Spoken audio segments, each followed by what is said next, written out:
Okay, for this video, I'm going to be running through some of my favorite exercises for increasing hip stability, oftentimes needed with labral pain or pain with deep squatting. So you by no means have to do all of these. I'm just going to show you the ones that I like the most. So I think you should only need yourself a ball or a half foam roller and a loop band or a TheraBand that's kind of running in a circle. The first one is an adductor squeeze. There are two ways we can do this. You can do it normally laying down, where you put the ball in between your knees and you're going to squeeze and hold 20 to 30 seconds. Or for something a little bit more functional, we're going to do it against the wall. So inside of a doorway, you're going to push the ball against the wall so it doesn't fall. And you're going to feel that light up both parts of your groin, the groin pushing into the wall and the groin trying to maintain your balance. Same thing, 20 to 30 seconds, and then relax. Repeat that 3 times. The next one is a static dead bug hold, exactly as it sounds. Dead bug meaning from this position in here, we're trying to pull our belly button down to the table. For extra benefit, you can add a big Swiss ball, stability ball, and push it in between your hands and your knees. That's gonna light up hip flexors. Again, 3 sets of 20 to 30 seconds. We are going to do a glute bridge, but our feet are going to be on a foam roller for a little bit of extra challenge. So as it sounds, foam roller is floating in free space. Lift the hips up and hold. If you really want to tire those hamstrings out, we're going to do tiny rocks back and forth. Still not hard enough? Single leg, use your hands down by your side to brace. Okay, that's gonna really working on making sure we can keep that hip flexor nice and long while the glute stabilizes. We have captain stance hold. That's gonna be the exact opposite of your adductor captain stance. So instead of pushing knee on the inside into the wall, we're gonna push the outside of the knee into the wall. Nice, good, straight posture. Both glutes will fire, the one pushing into the wall and the one stabilizing. 3 sets, 20 to 30 seconds. All right, next we have bottom of the lunge hold. So this is kind of putting all of our static holds together. That looks about right. What I want you to do is you're gonna find a beautiful 90-90 position. Here should make a beautiful box. From here, you're gonna lift up off of the ground 2 to 3 inches and hold. You should feel a nice little delicious shake. Trying to keep head, shoulders, hips, and knees all in a straight line. Try not to shift forward with it and try not to lean backwards, but instead push directly upwards. Another key thing when you do this is we want to make sure that that lunge is within your hip width. We're not doing an inline bottom of the lunge hold. So feet hip width apart. Focus on bearing weight down through that bottom hip. From here, we're gonna move into more of our movement-based exercise, moving away from the isometrics. The first one is prone resisted hip IR. You're gonna take a loop band, put it around your feet, and you're going to lay on your belly. From here, I'm gonna try to keep my left leg still while my right foot pulls out to the side.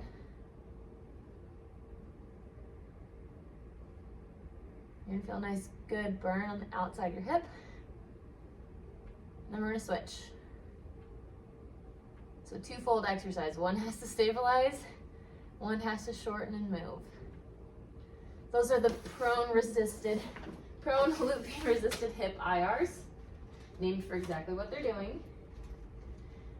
We have a controlled bent knee fallout. From here, this is probably the best position to show you. I want you to try to drive both of your feet down into the table. From here, pushing the left foot down, you're gonna let the right leg fall out, bring it back up. Now push the right foot down, let the left leg fall out, come back up. It's gonna be a nice eccentric of your groin muscles. Again, alternating between pushing the foot down, letting one fall out, and then switching sides. Those are your eccentric bent knee fallouts.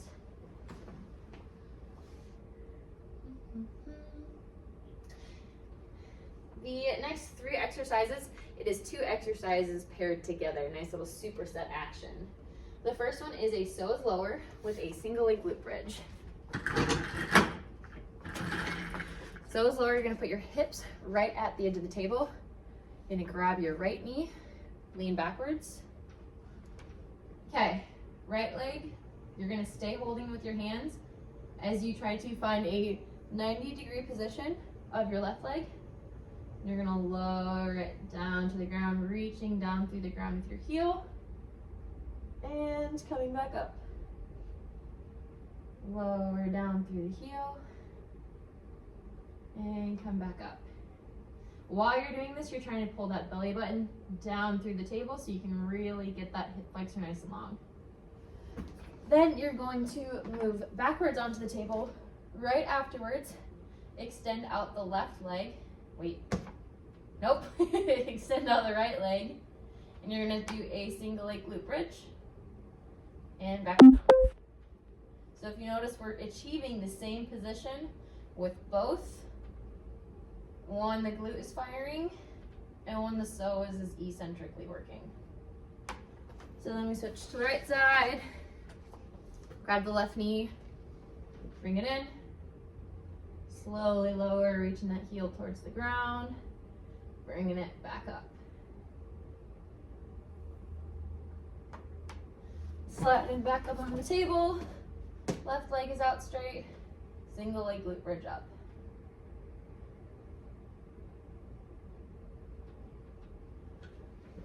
For our next pair, we have a plank from elbows with alternating hip extension with a quadruped crawl.